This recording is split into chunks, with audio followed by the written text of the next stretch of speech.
YTN 뉴스 FM 슬기로운 라디오 생활. 안녕하세요. 아나운서 최영진입니다. 자, 오늘 코로나19 신규 확진자가 430명 추가되면서 이틀 연속 400명대를 기록했습니다. 코로나19 장기화로 우리 국민들 빼앗긴 봄을 맞이하고 있는데요. 이런 가운데 오늘 일본 요코하마에서 80번째 한일전이 치러집니다. 스가 요시히데 일본 정부 출범 이후에도 냉각된 양국 관계와 맞물려서 더 주목을 받고 있는데요. 이번 한일전에는 손흥민과 황의조 등 핵심 전력이 빠졌죠. 그러면서 젊은 유럽파 이강인과 정우영의 활약이 더욱 중요해졌습니다. 코로나19로 지친 우리 국민들에게 승리라는 결과는 물론이고 차세대 스타들의 가능성을 확인할 기회이기도 한 이번 한일전은 오늘 오후 7시 20분에 치러집니다. 다 함께 집에서 대한민국을 외쳐주시길 바랍니다. 저 오늘 참고로 유니폼 입고 지금 붉은 악마 뿔 장착을 했습니다. 보이는 라디오로 함께 해주시고요. 오늘의 스페셜 선물 축구공도 함께 보실 수 있습니다. 자, 오늘 일부 이슈 인터뷰 시간에서도 한일전 이야기 나눠볼 텐데요.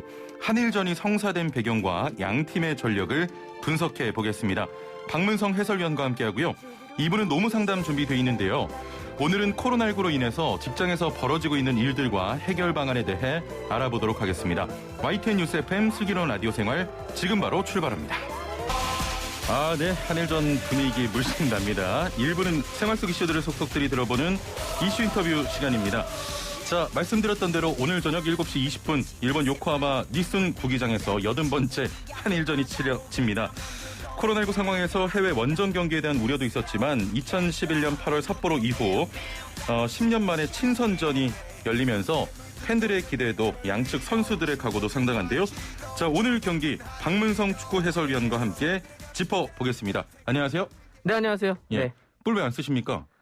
머리가 눌릴 것 같아요. 이미 눌려 있는데 뭘. 그러기도 하고 제가 좀 사실 좀 머리가 커가지고. 잘 안 들어가요. 너무 작습니다. 예. 좋습니다. 일단 박문성 해설위원을 잘 모르시는 분들을 위해서 조금만 설명을 드리면 이게 사실 방송에서 말씀드리기 좀 죄송합니다만 박펠레로 좀 유명하지 않습니까? 어떤 의미죠? 예측이 거의 틀리는데 참고로 그 트럼프 대통령과 바이든 대통령 그 당선 전에도 그 전이었나요? 힐러리? 그때 힐러리 대통령 쪽에 예측을 힐러리를 했는데. 했고 이번에는 제가 트럼프를 그 윤여정 배우 그 수상은 어떻게 예측하십니까? 저 원래 사실 노미네이트도 안 된다라고 이미 예측을 했었습니다. 다른 곳에서 했는데 미나리 영화를 봤는데 정말 잘하시더라고요. 그렇군요. 자, 이번 경기가 80번째 한일전입니다. 위원님 개인적으로 역대 한일전 중에서 가장 기억에 남는 경기가 있다면 어떤 게 있을까요? 이제 아마 많은 분들이 얘기하시는 거는 98 프랑스 월드컵. 이민성. 이민성, 후지산이 무너집니다를 기억을 그렇죠. 저도 마찬가지긴 하는데. 예. 저는 개인적으로는, 도쿄에 제가 직접 가서 봤던. 히딩크 감독이 2002년 월드컵 앞두고 처음 왔을 때. 처음으로 한국 대표팀의 경기를 이제 현장 가서 이렇게 좀 파악하려고 갔던 경기가 있어요. 그게 이제 한일전이었거든요, 도쿄. 제가 그때 봤던 그 경기가 굉장히 기억이 좀 많이 남습니다. 혹시 결과는 기억이 나십니까 그때? 안정환 선수가 골을 넣었던 건 기억이 나는 것 같은데 최종 왜냐하면 이제 평가전이었고 그때 막 월드컵 이런 거여서 저 같은 경우는 다른 것보다도 박지성 선수의 그 산책 세레모니 있지 않습니까? 사이타마. 일본이 그때 월드컵 출정식을 앞두고 우리가 제대로 물을 뿌려줬죠. 그러니까요. 자, 지금 코로나19가 장기화하면서 국가 간의 이동도 사실 쉽지 않은 상황인데 이번 한일전에 대해서도 양국 팬들의 우려가 있었습니다. 이런 상황에서도 이번 친선전이 열리는 이유가 있다면 어떤 게 있을까요? 네, 일단 크게 보면 두 가지인데요. 기본적으로는 A매치 데이에 A매치를 치르는 거니까. 이거는 지금 A매치 치르라고 지금 만들어 놓은 기간이거든요. 그렇죠. 그래서 우리뿐만 아니라 전 세계 모든 데가 이제 그 평가전을 치릅니다. 아니면 유로 예선이라든지 월드컵 예선을 치르게 되는데 우리가 지금 코로나 때문에 월드컵 2차 예선이 아직 마무리가 안 됐어요. 월드컵이 내년인데 최종 예선도 못 들어갔거든요. 그래서 그 2차 예선이 5월 말부터 6월까지 우리나라에서 열립니다. 이제 한 곳에서 모여서 치러요. 원래는 홈과 원정을 오가야 되는데 그걸 못하니까. 그렇죠. 그래서 이제 그 2차 예선이 현재 우리가 지금 조 2위인데 1위를 해야지 최종 예선 직행을 하거든요. 2위 하게 되면 이제 와일드카드를 따지게 되니까. 그래서 이제 그거를 대비하고 실질적으로 우리가 리허설을 할 수 있는 게 의미가 있는 거고. 이제 또 하나는 이제 많은 분들이 그런 거죠. 그건 알겠는데 왜 일본이냐. 이제 이런 얘기를 하시는 거예요. 왜 일본 진짜 계속 나오고 있고. 이게 코로나 때문에 사실 A매치 평가전 잡기가 굉장히 어렵습니다. 일단 그 어려움 속에서 누군가 이렇게 평가전을 해서 서로가 오고 가는 걸 못해요, 잘. 그래서 이제 어떻게 할까 이러고 있는 상황에서 일본은 이제 올림픽을 해야 되기 때문에 자기네들이 보여주고 싶은 거죠. 그렇죠. 문제없이 할 수 있다. 그래서 일본이 제안을 했고 우리도 좀 그거는 분명히 좀 부담스럽지만 A매치가 계속 안 돼 있었고 상대 잡기가 어려운 상태에서 그 일본 정도면 좋다. 잘 됐다. 한 건데 사실 우려는 저도 있습니다. 왜냐하면 지난해 11월에 유럽 오스트리아 원정 갔을 때 확진자가 스텝까지 포함해서 10명이 나왔기 때문에 이건 매우 조심해야 되는 일입니다. 아니 조금 더 좀 자세히 들어가서 일본의 도쿄올림픽 어떻게 보면 시뮬레이션으로 좀 치르겠다 일본의 입장이긴 하거든요. 이번 한일전이. 그러면서 지금 국민들의 반발 여론이 우리나라 내에서도 있는데 좀 어쩔 수 없는 결정이었다고 보십니까? 피할 수 있었으면 피하는 게 좋았겠죠. 다른 상대를 더 좋은 상대를 구할 수 있었으면 좋았을 거라고 생각을 하고요. 근데 지금은 이제 결정이 난 상태니까 지금은 앞으로 굉장히 조심을 해야 되는 내일 이제 오늘 경기까지 해서 그래서 지금 뭐 버블 방역 포함을 해가지고 한다고 하는데 근데 제가 좀 더 그런 거 뭐였냐 원래 이제 관중을 5천 명만 받기로 했다가 10,000명으로 늘렸다면서요? 그러니까 일본은 자꾸 이제 자기네들이 도쿄올림픽을 하는데 문제 없다. 우리는 관중이 있을 수도 할 수 있다라고 하는 걸 보여줘야 되니까. 그래서 10,000명까지 늘렸다는 거예요. 사실 그게 좀 걱정이 됩니다. 그래서 지금은 뭐 어차피 우리 가 있고 오늘 또 저녁에 경기를 해야 되니까 그렇죠. 우리가 할 수 있는 모든 방역을 최선을 다해야 될 것 같습니다. 이 안에는 아무래도 좀 돈적인 부분도 있죠. 지금 뭐 A매치가 계속 열리지 않고 있기 때문에. 그런 부분이 포함되어 있죠. 왜냐하면 우리 같은 경우도 지난해에 그 국가대표와 올림픽 대표팀의 스페셜 매치, 사실 그건 A매치가 아니잖아요. 그렇죠. 우리끼리 자체 평가전. 이거 말고는 이제 오스트리아로 가서 2번 평가전 한 게 A매치의 거의 전부였기 때문에 이러면 대한축구협회가 돌아가는 게 사실 국가대표팀에 의한 수입이 절대적이거든요. 그러니까 1년 정도를 아무것도 못하다 보니까 굉장히 힘든 거죠. 그렇죠. 또 실제로 뭐 월드컵 예선도 준비해야 되지만 그런 것도 분명히 영향을 미쳤습니다. 자, 오늘 열리는 경기 조금 오해하실 수도 있는데 친선전이 이제 10년 만입니다. 그렇죠. 중간에 다른 경기는 있었죠. 그렇죠. 동아시안컵이라는. 한일전이 이렇게 열리지 않는 이유가 있다면 어떤 게 있을까요? 친선전으로. 그러니까 예전에는 정말 한일전을 정기적으로 했었습니다. 그러니까요. 아마 기억하실 거예요. 한일 정기전. 그래서 항상 뭐 한 1, 2년에 한 번씩은 꼭 만났던 그런 것도 있는데 이제 2000년이 넘어가고 2002년 월드컵 끝나고 우리가 이제 뭐 4강도 가고 그다음에 뭐 일본도 이제 올림픽 월드컵 본선에 진출하고 이러면서 두 나라가 어떤 그렇게 경쟁을 하거나 하는 것보단 더 센 또 유럽, 뭐 남미 이런 팀들과 더 경기를 하자. 그래서 그런 정기적인 평가전은 이제 조금 잘 하지 않고 남미나 유럽의 팀들과 경기를 더 많이 하려다 보니까 정기적인 친선전은 좀 없어졌죠. 물론 하지만 또 거기 뭐 동아시아 대회라든지 이런 걸 통해서 만나기 때문에 그렇습니다. 친선 평가전이 없어진 거지 다른 대회는 계속 있습니다. 자, 5090번님께서 두 분 알러풋 끝나고 다시 못 만날 줄 알았는데 슬라생에서 제외해서 기쁩니다. 달수영님 제발 0대5로 우리가 진다고 이야기해 주세요라고. 네, 저요. 아니 근데 정말 객관적으로 미리 좀 여쭤볼게요. 끝에 좀 여쭤보려고 그랬는데 어떻게 예상하십니까? 결과요? 오늘? 집니다. 이겼다 오늘. 오늘 결과만 보시면 됩니다. 이제 뭐 사실 모든 건 다 결과를 좀 다 뚜껑을 열어보긴 해야 되겠지만 일본이 아까 제가 이제 계속 말씀드렸지만 뭔가 보여주고 싶으려고 하는 확실한 동기부여가 있어요. 그리고 일본은 우리나라 이번 경기가 평가전이 끝나면 5일 뒤에 몽골과의 월드컵 2차 예선전을 해야 돼요. 5일 뒤에 바로 있습니까? 우리는 이번 평가전 이거 하나 하고 끝나는 거고 그들은 평가전 다음에 실제로 타이틀이 걸려있는 월드컵 중요하죠. 예선전을 치러야 되기 때문에 이번에 보면 미나미노라고 있지 않습니까? 지금 리버풀에 있다가 사우스햄튼으로 갔는데 그렇죠.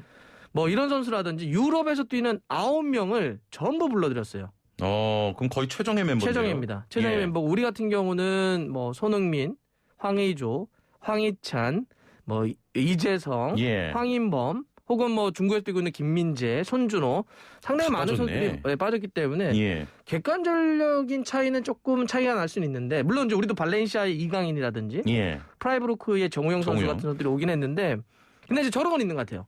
이게 한일전은 그냥 너네들이 50 갖고 있어? 우리도 50 갖고 있어. 부닥쳐봐. 이렇게만 끝나진 않아요. 전력으로만 결과를 예측할 수 없다. 이거 네, 이런 거죠. 어제 그 일본의 주장이 요시다가 인터뷰를 한 거 봤더니 예. 그 친구도 그렇게 얘기했더라고요. 한일전은 아무도 모른다. 그리고 여기 이 경기가 주는 긴장감이나 텐션이 워낙 높아서 예. 이 라이벌의식에 대해서는 뭐 하다 이런 얘기인데 우리 사실 더 하잖아요. 그렇죠. 더 하기 때문에 지금 멤버는 좀 그럴 수 있지만 결과는 좀 더 모를 수는 있죠. 그래도 우리에게는 저 박문성 해설위원 있지 않습니까? 일본이 이긴다고 했기 때문에 한국이 이길 것 같습니다. 자, 뭐 알러풋에서 저와 매주 방송했는데 혹시 네네. 뭐 알러풋 시즌 2가 만들어진다면 뭐 참여하실 의향이 있으십니까? 뭐 여기도 그렇고 뭐 알러풋으로 다 매일매일 어떻게 불러주시면 매일매일 올게요. 너무 가식인데. 아까도 조금 말씀해 주셨지만 한일전이 갖는 의미가 좀 남다를 것 같아요. 선수들에게. 네. 어떤 각오로 뜁니까, 한일전?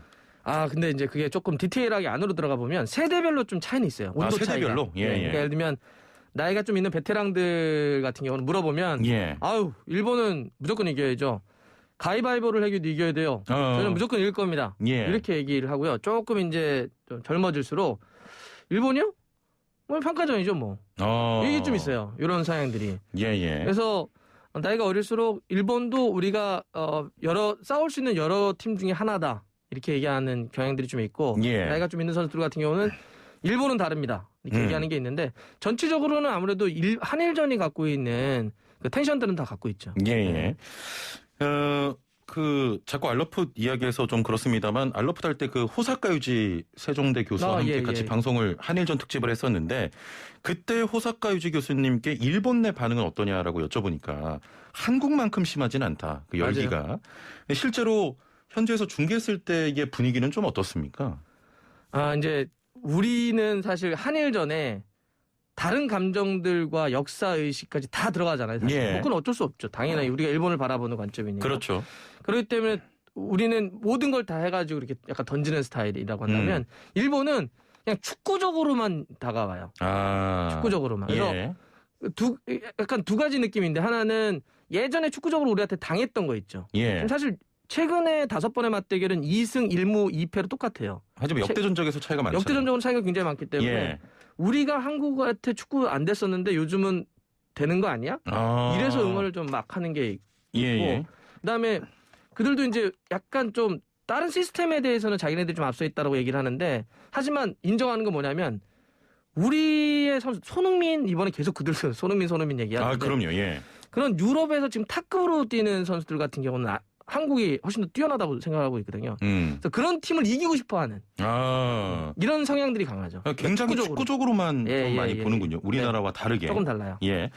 자, 애플리케이션으로 아름지은 아빠님께서는 지면 대역죄인 되는 분위기니까 서로 꺼리는 거 아닐까요?라고 하셨는데 실제로 일본 내에서 감독들이 한일전 굉장히 꺼린다 이런 이야기도 제가 들은 적이 있거든요.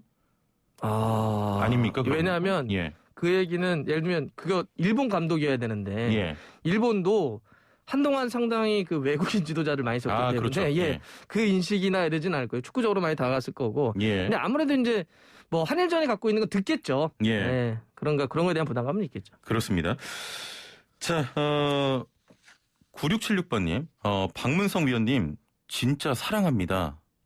진짜 곧고 당찬 시원한 해설과 방송 너무 감사드립니다. 라고 하시면서 목적이 있었네요. 축구공 주세요. 우리 아이 선물 하나 주고 싶어요. 라고 하셨는데. 자, 축구공 받을 수 있는 방법. 이제부터 퀴즈 드립니다. 자, 본격 슬라생 문자창 CPR 프로젝트 정답 맞추신 분들 중 추첨을 통해서 선물도 드리고 있는데요. 자, 오늘은 특별한 선물 준비했습니다. 한일전에 걸맞는 특별 선물 축구공 준비했는데요. 잘 듣고 문제 맞춰주시길 바랍니다. 역대 한일전에서 가장 많이 골을 넣은 선수는 누구일까요? 자, 퀴즈 맞춰주시는 분께 추첨을 통해서 축구공을 선물로 드리고요. 오늘은 주간식입니다. 자, 단문 50원, 장문 100원의 유료 문자 샵 0945번 애플리케이션 댓글창, 유튜브 댓글창을 통해서 참여 가능합니다. 조금 어려울 것 같은데 박문성 의원님 힌트 혹시 하나 가능하십니까? 차두리 아빠죠. 와 너무 대놓고 모르시는 분 있을 것 같은데. 아 그래요? 예. 좋습니다. 자 일단 힌트 아주 직설적으로 나갔고 자 오늘 정답은 차두리 아빠 예 성함을 적어주시면 되겠습니다. 와 무슨 미사일 발사하듯이 이렇게 자 축구공은 유튜브 보이는 라디오로 확인 가능하니까요. 야 오늘 제가 유니폼도 입고 악마 뿔을 썼는데 유튜브 인구가 좀 적습니다. 야 힌트를 드리자마자 진짜 문자창 불나고 있습니다. 자 추첨을 통해서 선물 드리고요. 계속해서 좀 이야기 나눠보겠습니다. 7, 80년대엔 한국이 좀 우위를 보였고 네.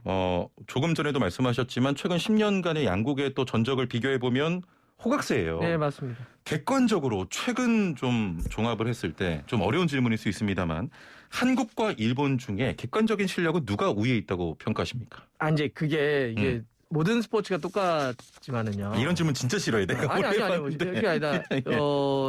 이게 숫자로 해가지고 예를 들면 능력치가 무슨 이게 게임이 아니니까 한국 대표팀은 예를 들어서 뭐 95고 뭐 일본 대표팀은 93입니다. 이렇게 얘기할 수가 없잖아요. 일본이 많이 올라온 건 맞아요. 그래서 예전처럼 일본이 되게 쉬운 상대다. 그럼 아니면 우리가 보기는 어렵죠. 중국이 공안증 같은 걸 갖고 있잖아요. 그러면 뭐 중국은 우리에게 뭐 승점 자판기였어. 뭐 이렇게 얘기했던 시대는 이제 아니에요. 그래서 전체적으로 아시아 축구가 굉장히 올라왔고 일본도 굉장히 시스템적으로 많이 올라왔기 때문에 굉장히 어려운 상대인데, 근데 모든 스포츠가 이런 만약에 그 기본적인 객관 전력이 크게 차이가 안 난다고 한다면 당일 기세, 어떤 집중력 이런 것들이 상당히 중요하거든요. 또 감독의 어떤 전술 전략 이런 것들이 중요하기 때문에 분명히 일본은 최근에는 아시아에서 탑급은 맞습니다. 그래서 우리하고도 상당히 어려운 상대인 건 맞는데, 근데 이거는 뭐 다른 요소들이 많이 들어가는 라이벌 매치이기 때문에 뭐 이거는 유럽 축구 많이 보시는 분들 아시겠지만 얼마 전에 그 맨체스터 더비가 한번 있었는데 맨시티가 지금 극강의 프리미어리그 선두인데 맨유에게 잡히잖아요. 설명이 잘 안 돼요. 만약에 이거 숫자로만 얘기하잖아요. 그렇죠. 그런 집중력과 흐름과 그게 또 라이벌 의식과 뭐 이런 것들이 다 들어갔으니까. 조금 답을 약간 피해가셨다 이런 생각이 드는데. 어떤 거요? 지금 이 질문에 대한 답을 약간 교묘하게 피해가신 느낌이 드는데. 뭐라 그러셨죠?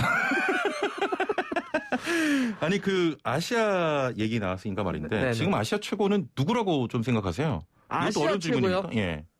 아시아 이란입니까? 그러니까 한국, 일본, 이란, 호주. 이렇게 4강이죠. 4강. 네. 그 네 팀 중에 뭐 누가 우위다라고 보기는 어렵고서 상대성이 또 있으니까. 압도적인 1위가 지금 있나요? 예. 압도적인 1위까지는 아닌 것 같아요. 알겠습니다. 양국 오늘 평가전에서 좀 주목할 만한 선수 한 명씩만 좀 꼽아주시죠. 양국이요? 일단 우리는 아무래도 많은 분들이 그러니까 K리그로만 보면 뭐 이동준 선수가 폼이 워낙 좋아서 기대해 볼 만한데, 아무래도 팬들은 이강인 선수가 지금 이 벤투 감독 체제에서 어느 정도의 보여줄까요? 지금 특히 손흥민이나 앞쪽에 공격수들이 많이 빠진 상태에서 발렌시아 이강인 선수가 지금 A매치 5경기를 뛰었거든요. 이번에 호출을 했을 때는 어느 위치에서 어떤 역할을 줄 것이냐. 지금 발렌시아에서 어려웠던 시간도 있고 지금도 조금 뭐 힘들 때도 있지만 출전 시간은 그래도 많이 늘어나고 있기 때문에 많이 성장한 이강인 선수가 대표팀에서 어떤 모습을 보여줄지가 저도 개인적으로 관심이고요. 일본은 아마 그들은 유럽파들을 거의 다 출전시킬 것 같아요. 정예 멤버. 네네. 거기에 지금 가마다라고 하는 선수가 있는데 뭐 미나미노나 뭐 이런 뭐 오사코나 이런 선수들은 다 아실 테니까. 이 가마다라고 하는 선수가 지금 분데스리가 쪽에서 굉장히 잘하고 있는 공격형 미드필더인데 이 친구가 약간 조금 우리가 경계를 좀 해야 되지 않을까 싶습니다. 좋습니다. 자, 천사님께서는 꿈속에서 한일전 대패했어요. 이번 경기 안 봐야 할 것 같습니다. 제가 보면 100% 치더라고요 하셨는데, 이런 징크스 있는 분들은 오늘은 그냥 조금 좀 일찍 주무시거나 24번 혹은 94.5MHz 보시면서 하루 그냥 좀 무던하게 넘겨주시면 되겠습니다. 7945번님께서는 차두리 아빠 차범 금 하셨는데 땡입니다. 금 아니죠? 아니 개인적으로 우리 차두리 아버지와 굉장히 친분이 있으신 걸로 알고 있는데. 친분이라고 하겠네. 실제로 뵈면 좀 어떠세요? 뭐 저희가 방송이나 이런 거 보는 거랑 거의 똑같습니다. 그러니까 제가 뭐 너무 영광스럽게도 차범근 축구대상 심사위원으로 활동 중인데 이제 같이 이렇게 뵈면 딱 그 축구하고 가족 이 얘기를 정말 많이 하세요. 그러시구나. 예. 근데 이제 약간 뭐 단점이라고 할까요? 뭐냐면 축구 얘기를 시작하시면 3시간 이상 하십니다. 그게 좀 힘드십니까? 정말 힘듭니다. 그 3시간을 축구 얘기를 한 자리에서 이동도 안 하고 들으시면 내가 이러다가 오늘 그냥 이렇게 쓰러질 수도 있겠구나. 근데 최고의 자리는 어떤 자리였냐면 그렇게 3시간 정도를 저한테 얘기하시더니 문성아 2주 뒤에 누구랑 만나기로 했는데 같이 좀 만나. 누구 했더니 박찬호랑. 와, 그러면 투머치 토크 다 모였네. 그러면 야구와 축구를 3시간씩 들으면 6시간을 들어야 돼. 그래서 저 감독님 정말 죄송한데요. 제가 그날 너무 바빠가지고. 근데 실제로 만났습니다. 그러셨어요? 네. 어떠셨습니까? 양쪽 귀에서 피가 알겠습니다. 자, 계속해서 좀 정답 보내주시고요. 손흥민 선수가 이번에 안 나와요. 네네. 이유가 있습니까? 손흥민 선수 이제 부상이죠. 햄스트링의 부상인데 물론 다행히 아주 큰 부상은 아니라고 합니다. 근데 지금 휴증이 있는 상태에서 이 햄스트링은 다 아시겠지만 근육 쪽 뒷근육의 문제이기 때문에 햄스트링 무조건 쉬어야 돼요. 이거 뭐 수술하고 이런 것도 아니기 때문에 쉬어야 되기 때문에 또 장거리 이동하고 이럴 수 없어서 협회랑 토트넘이랑 이야기를 해서 이번에 이제 부르지 않기로 했죠. 그러니까 이번에 이제 오지 않았던 선수들은 크게 보면 2가지예요. 하나는 손흥민 선수처럼 부상에 대한 이슈가 있다든지 아니면 코로나 이슈 때문에 뭐 자가격리나 아니면 원래는 이제 대표팀이 소집을 요구하면 소속팀은 차출을 의무적으로 해야 돼요. 선택할 수 없었는데 피파에서 코로나 시국이 딱 터지면서 코로나 때문에 그 이후로 구단은 대표팀의 차출을 거부할 수 있다라고 하는 룰을 만들었어요. 그래서 그것 때문에 거부한 팀들이 있어요. 그래서 그러니까 부상, 코로나 이슈로 못 오는 선수들이죠. 자, 지금 YTN 라디오 국장이 이 방송 유튜브 보고 있는데 오늘 동접자 수 이게 뭐냐고 밖에서 지금 핀잔을 줬다고 하는데요. 한 1, 2분 정도 남았는데 제 좀 자리가 걸려 있는 것 같습니다. 자, 우리 들으시는 분들 유튜브 한 번만 접속해 주시고요. 여기 동접사 수로 막 자르고 그렇게 합니까? 그렇지는 않은데요. 제가 눈치가 많이 보이는 거죠. 네. 한일전 이후에 대한민국 대표팀 일정은 어떻게 됩니까? 좀 오래 휴식기를 갔습니까? 아까 말씀드렸던 것처럼 5월 말에 이제 월드컵 2차 예선전이 한국에서 지금 이제 최근에 결정됐는데 한국에서 열리게 됩니다. 그래서 북한, 투르크메니스탄 이런 팀들과 이제 우리가 경기를 해야 될 텐데. 북한 쉽지 않은데. 그래서 근데 뭐 우리나라 국내에서 다 하니까. 그 일정까지는 이제 조금 좀 휴지기를 갖는다 봐야 되겠죠. 알겠습니다. 자, 마지막으로 아주 단답형으로 오늘 스코어 몇 대 몇 누구 승리 예상하십니까? 일본이 3대1로 이깁니다. 자, 한국이 이길 것 같습니다. 일본이 이긴대. 자, 오늘 말씀 여기까지 듣겠습니다. 감사합니다. 네, 고맙습니다. 지금까지 박문성 축구 해설위원과 함께했습니다. 네, 오늘의 상식 퀴즈 한 번 더 드리겠습니다. 본격 슬라생 문자창 CPR 프로젝트. 자, 오늘 특별한 선물 축구공이고요. 문제 드리겠습니다. 역대 한일전에서 가장 많이 골을 넣은 선수는 누구일까요? 자, 조금 전 1부에서 함께했던 박문성 해설위원 힌트는 차두리 아빠였습니다. 자, 정답 아시는 분은 단문 50원, 장문 100원의 유료 문자 샵 0945번으로 보내주시면 추첨을 통해서 축구공을 선물로 드리겠습니다. 자, 애플리케이션으로도 참여 가능하고요. 유튜브 댓글창으로도 참여 가능합니다. 2부는 노무 상담 준비되어 있는데요. 노무 관련해서 궁금증, 고민 있으신 분들 주저하지 마시고 지금 바로 상담 보내주시길 바랍니다. 월급 못 받고 있다, 휴가 못 가고 있다, 뭐든 좋습니다. 보내주시면 잠시 후에 상담 도와드리고요. 57분 날씨와 교통정보 듣고 11시 정각 2부에서 뵙죠. 네, 슬기로운 라디오 생활 2부 생활에 도움이 되는 숫자 뉴스로 시작합니다. 먼저 첫 번째 숫자는 16조입니다. 4차 재난지원금 지급을 위한 추가 경정 예산안이 국회 본회의를 통과했습니다. 코로나19 위기로 피해를 본 소상공인과 취약계층을 지원하기 위한 16조 원 규모의 추경안을 처리한 건데요. 영업 제한과 집합금지 조치로 피해를 입은 업종에 100만 원에서 500만 원까지 지원하고요. 공공 일자리 지원, 의료 인력 처우 개선 방안과 같은 사업들도 포함됐습니다. 오늘 본회의에서 추경안이 가결되면서 이번 달 안에 4차 재난지원금 지급이 시작될 것으로 보입니다. 네, 두 번째 숫자는 무한대입니다.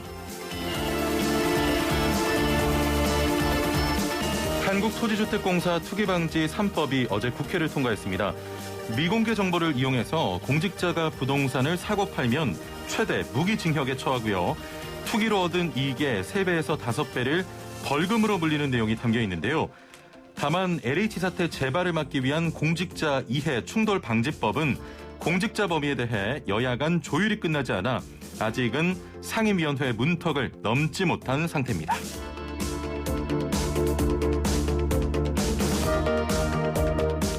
세 번째 숫자는 13입니다.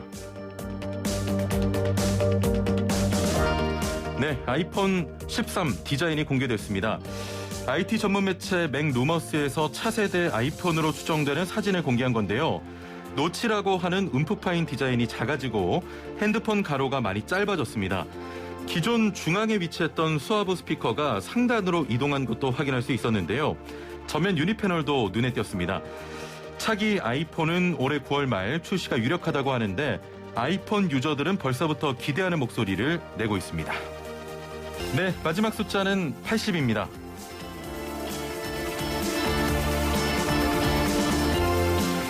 오늘 저녁 7시 20분에 시작되는 통산 80번째 한일전이 코앞으로 다가왔습니다. 42승 23무 14패로 압도적인 전적을 보여주고 있는데요. 10년 만에 치러지는 한일전이만큼 기대가 됩니다.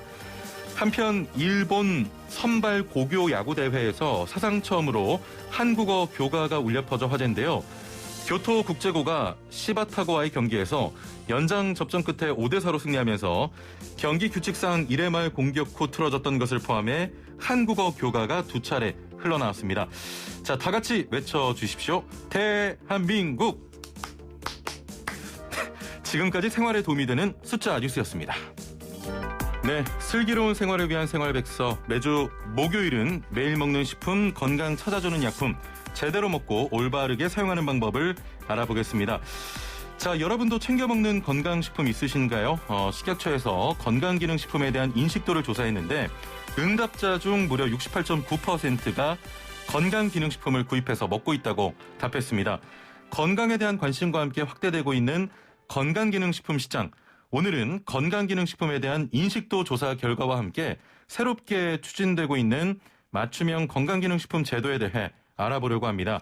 함께 말씀 나눌 분 모셔보죠. 식약처 박희라 연구관 전화 연결돼 있습니다. 안녕하세요. 네, 안녕하세요. 예. 자, 식약처에서 지난해 건강기능식품에 대한 인식도 조사를 했습니다. 어떤 내용인가요? 네, 작년 11월에 전국 만 19살 이상 성인 남녀 1,500명을 대상으로 건강기능식품에 대한 소비자 인식도 조사를 했습니다. 예. 네, 조사 결과 말씀하신 것처럼 응답자 중 68.9%가 건강기능식품 구입해서 섭취 중이라고 대답을 했는데요. 이는 이제 2012년도에 50.2%에서 계속 증가하고 있는 수치로서 예. 건강기능식품을 섭취하는 분들이 계속 늘어나고 있음을 알 수 있었습니다. 또한 이제 건강기능식품에 대한 문구와 이제 도안에 대한 인지도 조사도 했는데요. 예. 응답자 중 70.9%가 일반 식품과 차이를 알고 있다고 대답을 했고요. 74.9%가 건기식 인증 도안을 알고 있다고 대답한 것 조사가 됐습니다. 예. 건강기능식품에 대한 관심이 높아지면서 관련 정보도 많이 좀 접하게 되고 알게 되는 것 같은데 건강기능식품 드시는 분들 중에 여러 가지를 한 번에 섭취하시거나 또 제품에 안내된 그 섭취량보다 한 번에 많이 드시는 분들이 있거든요. 네. 이런 분들 괜찮으십니까? 네, 건강기능식품은 사실 안전성이 확보된 원료를 사용해서 안전하게 제조된 식품은 맞지만 예. 같은 기능성을 가진 제품을 여러 개 많이 먹는다고 기능성이 커지는 것은 아닙니다. 그래서 제품에 표시된 일일 섭취량을 확인하시고 성분과 기능성이 중복되지 않도록 섭취하시는 것이 좋고요. 예. 참고로 건강식 섭취 개수에 대한 조사 결과를 보게 되면 한 번에 두세 가지를 같이 드시는 분들도 57.8%로 가장 많았고요. 예. 한 가지만 드시는 경우는 23.9%, 또 4-5가지를 드시는 분들도 12.9%로 나타났습니다. 그래서 이제 한 번에 여러 가지 건강기능식품을 드시는 분들은 같은 기능성이 중복되어 있는지 확인하시고 또 섭취 주의사항도 확인하시는 것이 필요합니다. 예. 그 정해진 것보다 많이 먹는다고 해서 효과가 더 좋아지는 건 아닌 것 같습니다. 네, 맞습니다. 이런 건강기능식품의 오남용은 줄이고 바른 섭취를 돕기 위한 제도가 도입됐다고 하는데 이게 어떤 제도입니까? 네, 맞춤형 건강기능식품이라고 하는 제도인데요. 개인의 생활 습관이나 건강 상태 또 유전자 정보 등을 바탕으로 본인에게 필요한 영양소 등을 고려해서 건강기능식품을 추천해서 소분 포장 판매하는 그런 서비스입니다. 예. 소비자가 이제 맞춤형 건강기능식품을 판매하는 매장에 가셔서 식습관 설문조사와 또 건강검진 결과 등을 토대로 약사와 영양사 등 전문가와 상담한 이후에 건강기능식품 추천을 받으면 그 추천받은 제품을 먹기 좋게 일회 분량으로 소분해서 제공하는 그런 제도입니다. 그래서 한 번만 대면으로 상담을 하고 난 이후에는요. 동일 제품에 대해서는 온라인으로도 정기 구매하실 수 있습니다. 최초에 한 번만 이렇게 상담 이후에는 계속해서 그 물품을 구매할 수 있는 거군요. 네, 동일 제품에 대해서 하실 수 있고요. 맞춤형 건강기능식품 이런 정확한 정보 제공을 통해서 건강기능식품을 과다 섭취한다거나 오남용 등을 방지할 수 있고요. 또 섭취 편의성을 높일 수 있을 것으로 기대를 하고 있습니다. 예. 자, 마지막으로 맞춤형 건강기능식품 먹고 싶다면 어디서 어떻게 살 수 있습니까? 네, 건강기능식품은 이제 작년도 4월과 8월에 풀무원 건강생활과 코스믹스 MBT, 모노랩스, 한국아메이 등 17개 업체 172개 매장이 규제 샌드박스로 승인되어 있는데요. 승인된 매장에서만 판매가 가능합니다. 현재는 서울과 경기 지역 등의 대형 마트나 약국 등에서 17개 매장이 시범으로 운영을 하고 있고요. 앞으로도 계속 매장을 확대할 계획입니다. 예, 알겠습니다. 자, 오늘도 좋은 정보 감사합니다. 여기까지 들을게요. 감사합니다. 네, 감사합니다. 네, 지금까지 식약처 박희라 연구관이었습니다. 네, 슬기로운 라디오 생활 2부, 목요일 2부는 알아두면 돈이 되는 노동법 I don't know 시간입니다. 2주 노동자를 대상으로 코로나19 진단검사를 강요한 일부 지자체의 행정명령에 대해서 외국인에 대한 차별적 조처라는 국가인권위원회의 판단이 나오면서 행정명령을 권고로 변경한 일이 있었는데요. 이렇게 코로나19로 인해서 직장 생활에서 억울하거나 곤란한 상황을 만나게 되기도 합니다. 자, 오늘은 코로나19로 인해 직장에서 벌어지고 있는 일들과 해결 방안에 대해 알아보는 시간을 마련했습니다. 자, 방송 들으시면서 이 주제 외에도 좀 어려움 겪고 있다 하시는 분들은 단문 50원, 장문 100원의 유료 문자 샵 0945번 또 YTN 라디오 유튜브 애플리케이션 댓글창 이용하시면 김유신 노무사께서 잘 상담을 도와드리도록 하겠습니다. 자, 소나무 노동법률사무소 김유신 노무사와 오늘도 함께하겠습니다. 안녕하세요. 네, 반갑습니다. 예, 2부 들어가기 전에 그 퀴즈 매번 드리고 가거든요. 아, 네. 예, 근데 뿔 쓰고 있네요. 예, 오늘 한일전이 있다고 해서 예, 특별하게 저도 뿔을 썼습니다. 예. 네. 화면으로 지금 보이는 라디오로 네. 보고 있는데 네네. 뭐랄까요? 이런 말씀 드리면 실례지만 네. 굉장히 귀여우십니다. 아, 네. 감사합니다. 자, 퀴즈 한 번 더 나갈게요. 자, 역대 한일전에서 가장 많이 골을 넣은 선수는 누굴까요? 박문성 위원의 힌트는 차두리의 아버지였습니다. 자, 단문 50원, 장문 100원의 유료 문자 샵 0945번으로 보내주시면 되는데요. 김효신 노무사 따로 힌트 준비돼 있나요? 아, 한번 내볼까요, 저도? 예. 예. 오, 기대되는데? 네. 예. 호랑이다.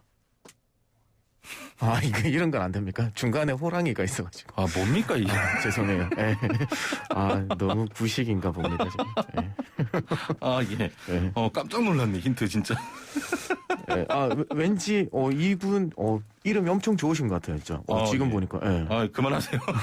밖에서 제작진이 이래서 공부 잘하는 사람 싫다고 하잖아요. 아, 죄송합니다. 예. 자, 먼저 최근 문제가 되고 있는 게 코로나19 완치자와 그 격리 해제자에 대한 불이익이 지금 보고가 되고 있습니다. 네. 이게 어떤 내용입니까?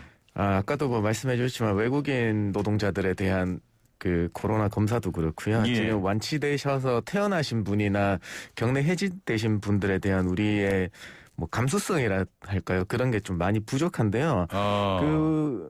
퇴원하거나 격리 해제됐으면 당연히 믿고 그냥 정상적으로 일상 일터로 복귀를 시켜 주셔야 되는데 그렇지 않고 뭐 별도의 완치 확인서를 받아와라 아니면 뭐 퇴사해라. 뭐 이런 종용 사례가 빈번히 보고되고 있다고 합니다. 그래서 이것도 국가에서도 이걸 뭐 캐치를 해서 지난주에 중앙재난안전대책본부에서 뭐 완치자와 격리자들에 대한 종합대책을 발표하기에 이르렀습니다.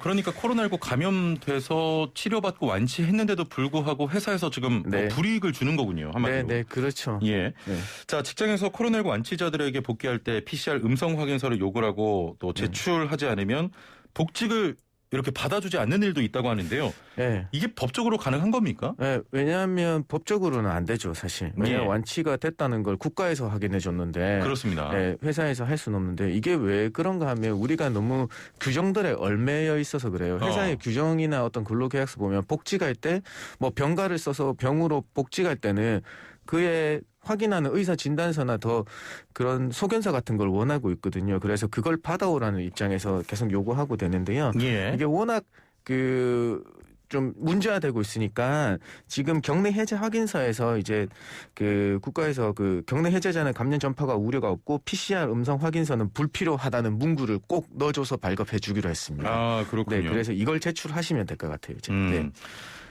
같이 근무하던 직원이 코로나19 판정을 받으면 같이 공간에 있던 분들도 코로나19 검사를 받아야 하잖아요. 네. 검사 결과가 나오기까지 사실 일을 잘 못하는데. 그렇죠. 이거는 무급 처리가 되는 겁니까? 네, 맞습니다. 왜냐하면 지금은 뭐 검사 시간이 워낙 당겨져서 크게 문제가 없었는데 그래도 뭐 하루 이틀 정도 걸리니까요. 그렇죠. 이게 이제 노동부에서 판단하기로 확진 환자에 대해서 뭐 직접적 추가 감염 우려가 있으니까 그에 대한 예방을 위해서 휴업한 거는 휴업 수당이 발생하지 않는다. 라고 해석을 내놓은 게 있어요. 이제 초기에. 그래서 별도의 휴업 수당이 발생하지 않고 무급으로 처리되고 있는 실정입니다. 그래서 대개는 이제 노동부에서는 그냥 근로자 생계 보호를 위해서는 그냥 하루 이틀 정도는 유급으로 좀 처리해 줘라라는 권고 수준에 이르고 있습니다. 아, 그 권고까지만 하는 거군요, 지금. 네, 그래. 그렇습니다. 그러면은 코로나19로 입원하거나 격리된 분들도 같이 무급 처리가 되는 거예요? 네, 그렇죠. 왜냐하면 휴업수당이라는 게 사용자 이제 기책사유로 인해서 휴업하게 되는데 코로나가 확진된 게 결국에는 이게 사용자 기책사유로 볼 수 있겠느냐의 문제거든요. 그래서 이분들도 역시나 무급 처리됩니다. 그런데 만약에 유급 휴가를 제공했다고 하면 나라에서 유급 휴가 지원비를 사업자한테 지원해주고 있습니다. 이게 상한이 1일 13만 원이고요. 지원 기간, 유급 휴가 기간, 그러니까 최대 14일 격리 해제 기간이고 뭐 더 길어지면 뭐 그 기간까지 다 지원해주고 있습니다. 예. 그렇다면 회사에서 유급 휴가 받지 못한 분들은 어떻게 되는 겁니까? 이분들은 결국에는 생활 지원비 제도를 활용하셔야 돼요. 이거는 뭐 주민등록증 관할 주민센터죠. 주민센터에 가서 신청하시면 되는데요. 아까 말씀드린 회사에서 유급 휴가비를 지원받으면 중복 지원되는 건 아니고요. 4인 가족 기준으로 월 최대 126만 6천 원 정도 지원되고 있습니다. 그래서 요거는 자가 격리되시면 최대 14일만 최대 지원되거든요. 그래서 만약에 11일 정도 뭐 격리 기간이 조금 더 짧다 하면 1할 계산해서 지급되고 있습니다. 아, 그렇군요. 네. 4인 가족 기준 1,266만 원 정도네요. 아니요. 그렇진 않습니다. 너무 많이 주시는데요. 월 최대 126만 6,900원입니다. 아, 네. 네, 126만 원 정도라고 알고 계시면 돼요. 제가 지금 방금 뭐라고 했나요? 1,266만 9천 원이라고 하셨죠. 네. 쉼표를 잘못 봤네. 네. 간혹 회사의 자체 판단으로 직원을 출근시키지 않는 경우도 있는데 이때는 뭐 유급이죠? 네, 이 경우는 당연히 유급인데요. 우리 100% 유급이 아니라 휴업 수당이라는 게 1급 뭐 평균 임금의 70%, 1급의 70% 정도 70% 받을 수 있다라고 생각하시면 됩니다. 100%는 아니고. 네, 100%는 아닙니다. 70%. 네, 뭐 일을 안 쓰는 거는 다 드릴 수 있는 겁니다. 네. 코로나19와 관련해서 가족을 돌보기 위해서 갑작스럽게 휴가를 써야 할 경우도 있을 텐데 이때 만약에 남은 연차가 없다면 어떻게 되는 겁니까? 네, 사실 뭐 가족 돌봄 휴가라는 게 있습니다. 연간 최대 10일을 사용할 수 있는데요. 무급 아니에요? 예, 이게 무급입니다. 왜냐하면 지난해까지는 가족 돌봄 긴급 비용이 국가에서 지원이 됐는데요. 올해는 또 별도로 지원되는 제도가 없습니다. 그게 좀 가장 아쉽고요. 근데 제도를 소개해드리면 가족 돌봄 휴직이나 뭐 육아휴직 같은 경우는 최소 입사 6개월 이후에 근로자분도 사용하실 수 있는데요. 예. 이 가족 돌봄 휴가는 그냥 입사 6개월에 구애받지 않습니다. 바로 입사한 지 얼마 되시지 않으신 분도 사용하실 수 있다라는 것도 알려드리고요. 그다음에 예. 뭐 가족 돌봄 휴가 사용했다고 해서 무급이니까 어떤 주휴 수당을 공제한다는 회사들이 있는데 그렇지는 않습니다. 이거는 법적으로 권리 행사를 하시는 거기 때문에 그 날만 무급이고 다른 주휴 수당에 대해서는 영향받지 않습니다. 예, 네. 알겠습니다. 가족 돌봄 휴가에 대한 내용이었습니다. 네. 코로나로 회사가 어려워져서 휴업이나 휴직을 계속하다가 퇴사하는 경우도 있는데 이런 경우 실제로 요즘 많이 발생하고 있거든요. 맞습니다. 네. 이때 실업급여는 받을 수가 있나요? 네, 대개 이제 회사에서 휴업을 하다가 이제 퇴사한다고 하면 예. 이제 그 서로 그 측은한 마음에 권고사직으로 경영상 어려우면 권고사직으로 해서 처리해 주는 데가 많긴 해요. 예, 그런데 예. 이제 지원금 쪽에 걸리다 보면 인위적인 구조 조정이 있으면 지원금이 그냥 일자리 안정자금이나 이런 게 그 끊기는 위험성이 있어서 안 해주는 데도 많거든요. 그래서 예. 이 경우는 자진 퇴사하면 결국에는 휴업하다가 자진해서 퇴사하면 실업급여 안 된다. 그런데 권고사직으로 퇴사하는 경우에는 된다. 네, 이렇게 이해하셔야 될 것 같아요. 예, 자진은 네. 안 되고. 네, 결국에는 휴업하시가도 예. 스스로 그만두는 자발적 퇴사 같은 경우에는 예. 될 수 없다라고 말씀드리겠습니다. 그러면 이 부분에서는 회사가 좀 해줘야 되는 거 아닙니까? 그렇죠. 이 부분에 대해서는 예. 원칙적으로 휴업한 것 자체가 경영상 어려움 때문에 휴업을 하고 있었고 그렇죠. 거기에 대해서 기존에 받던 생활 수준을 유지할 수 있는 임금을 못 받은 우리 근로자분들이 어쩔 수 없이 다른 직장을 찾아서 떠나시려고 하는 거니까 권고사직으로 처리해 주시는 게 서로 하는 게 좋을 것 같습니다. 알겠습니다. 네. 자, 오늘 상담이 좀 많이 들어와서 네. 상담으로 바로 이어가 보도록 하겠습니다. 0847번님께서는 회사가 갑자기 이전한다는데 이전하는 곳으로 출근하려면 차가 안 막힐 때 1시간은 가야 되는 거리입니다. 회사 이전은 노조 동의 없이 가능한가요? 노조 제외하고 개인이 취할 수 있는 방법은 없을까요? 라고 하셨네요. 네, 회사 이전에 대해서 노동조합이 어떻게 할 수 있는 방법은 없습니다. 이거는 왜냐하면 철저하게 그 회사의 경영자적 입장에서 인사권을 넘어서 경영권이 인정되는 영역인 거니까요. 예. 그것을 뭐 원천적으로 막을 수 있는 건 없고요. 그다음에 회사 이전에서 출근 1시간이 걸리신다고 하니까 별도로 거기에 대해서 다니실 수 있으면 이제 뭐 다니시는 건데 못 다니시면 그 퇴사를 해야 되는데 또 퇴사하면 실업급여를 말씀드리지 않을 수 없는 게 왕복 3시간이 걸려서 퇴사를 해야지 또 실업급여 수급 자격이 되거든요. 자진 퇴사하시더라도요. 그래서 지금은 편도 1시간이라고 하니까 조금 모자라서 아쉬운 점이 조금 있는 것 같습니다. 아, 그렇군요. 네, 그래서 왕복 3시간의 경우에는 그러면 어디서부터 어디까지냐? 이거는 내 집 문을 열고 나가서 회사 문을 들어가는 것까지입니다. 도어 투 도어라고 생각하시면 됩니다. 그게 3시간이 넘어야 되는 거죠? 예, 3시간, 왕복 3시간입니다. 네. 그러면은 지금 차가 안 막힐 때 1시간 가야 되는 거리라고 하면 네. 차가 막히면 뭐 충분히 왕복 3시간 넘어갈 수도 있겠는데요. 그렇죠. 조금 더 확인을 해봐야 될 것 같아요. 이제. 결국엔 출퇴근 시간에 얼마나 걸릴 것인가 하는 거예요. 예. 그렇습니다. 6778번님, 회사에서 연차 사용 또는 지급은 안 합니다. 참고로 저희 회사는 외국인 10명, 내국인 4명인데요. 이 경우에 연차 사용할 수 없나요? 라고 하셨거든요. 지금 외국인 10명. 내국인 4명. 내국인 우리 한국분 4명이요. 왜냐하면 근로기준법은 속지주의입니다. 한국에 있으면요. 한국의 근로기준법을 적용받게 되어 있습니다. 외국인이 10분이든 뭐 내국인이 4명이라서 5인 미만이 그런 게 아니고요. 여기는 14인 사업장입니다. 그래서 연차 법대로 적용해 주셔야 되는데요. 법을 위반하고 있는 걸로 보입니다. 이 연차 사용할 수 있게 회사에서 해야 됩니다. 네, 그렇죠. 외국인 10명 고용관계랑은 상관이 없나요? 왜냐하면 우리는 그 고용의 형태는 그 고용계약의 형태는 불문합니다. 실질적으로 사용자의 지위 명령을 받아가면서 일하는 사람들은 모두 다 노동자로 보고 있습니다. 그렇습니다. 봐야 되고요. 연차 사용을 할 수 있습니다. 네. 5292번님. 5월 5일 퇴직 앞두고 있습니다. 퇴직이라기보다는 쫓겨난다는 말이 맞겠네요. 15년 근무했고 인쇄하는 제조업입니다. 직원은 사장 포함 11명, 공장장이 제가 마음에 들지 않는다는 이유로 자르라고 했고요. 사장은 그 말을 듣고 저보고 퇴사하라고 했습니다. 이왕 쫓겨나는 거 돈이라도 받고 싶은데 어떻게 해야 할까요? 라고 하셨네요. 결국에는 가장 중요한 게 5월 5일 날 퇴사하기로 확정된 게 내가 동의를 했는지에 대해서 가장 중요한 거예요. 왜냐하면 결국에는 뭐 거기에 있는 누군가가 회사를 그만두라고 해서 그 사장님이 뭐 퇴사하라고 압박을 한 거에 대해서 여기까지는 사실 사직의 권고 형식이거든요. 왜냐하면 사실 뭐 다들 의아해하시는 게 우리 실무는 그렇지 않죠. 그 분위기는 나를 완전 쫓아내려고 하는 작업들을 해왔는데 법적으로 보면 여기까지는 아직 퇴사의 권고. 왜냐하면 내일까지 나오지 마. 아니면 언제까지만 나오지 마세요. 아니면 당장 당신 해고합니다. 이런 발언이 없었거든요.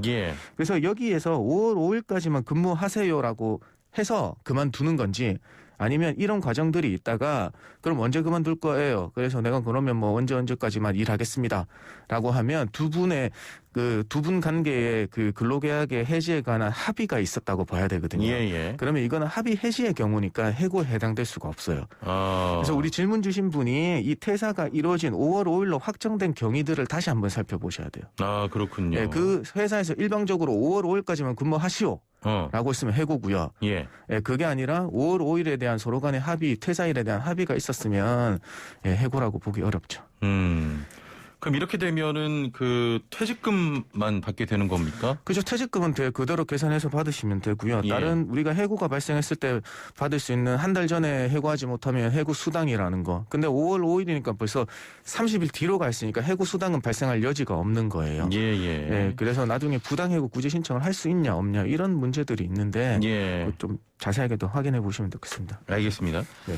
애플리케이션으로 준이찬이 파파님께서는 근로자 사정으로 한두 달 무급 휴가를 가면 4대 보험은 어떻게 처리됩니까? 라고 하셨네요. 4대 보험은 휴직 신고를 하시면 돼요. 그래서 고용 산재보험 같은 경우는 휴직 신고하시면 휴직일로부터 복직일까지에는 그 고용 산재보험료가 부과되지 않고요. 건강보험료 같은 경우에는 납부 예외 신청을 하시면 돼요. 대신에 납부 예외 신청을 하면 직장 가입자로서 자격이 유지되니까 나중에 복직하셨을 때 질병휴직이면 50%를 내셔야 되고요.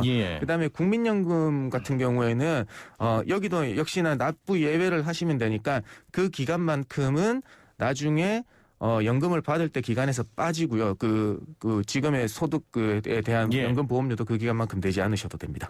자, 마지막으로 짧게 단답형으로 여쭤보겠습니다. 3168번님, 남편이 요양보호사인데요. 코로나 때문에 일을 하다 쉬고 있습니다. 실업급여 받을 수 있나요? 지금은 안 됩니다. 그 퇴사의 경위가 자진 퇴사냐 아니면 공고사직이냐에 따라서 달려 있습니다. 알겠습니다. 자, 오늘 말씀 여기까지 듣도록 하겠습니다. 감사합니다. 네, 고맙습니다. 네, 지금까지 소나무 노동법률사무소 김효신 노무사와 함께했습니다. 네, 역대 한일전에서 가장 많이 골을 넣은 선수 바로 차범근 선수였습니다. 14경기에서 6골 넣었고요. 자, 당첨자 10분인데요. 5분은 이 자리에서 발표해드리겠습니다. 자, 0972번님, 제 자식도 축구선수로 키우려고요. 참고로 딸 아빠입니다. 0808번님, 우리 외손자에게 축구공 선물하고 싶어요. 계속 참여 중인데 선물 당첨 정말 힘드네요. 오늘은 주실 거죠? 네, 드립니다. 0518번님, 오늘은 치맥하면서 아들과 축구 봐야 하는데 진짜 축구 좋아하는 아들이 군대가 있네요. 군대에서도 TV 볼 수 있겠죠? 보고 싶다 우리 아들 하셨는데 군대에서도 저녁에 축구 봅니다. 자, 더불어서 6425번님, 9007번님께 선물 5분 이 자리에서 발표했고요. 5분은 추첨 통해서 제작진이 문자를 드리도록 하겠습니다. 자, 오늘은 이 말로 맺겠습니다. 대한민국 파이팅!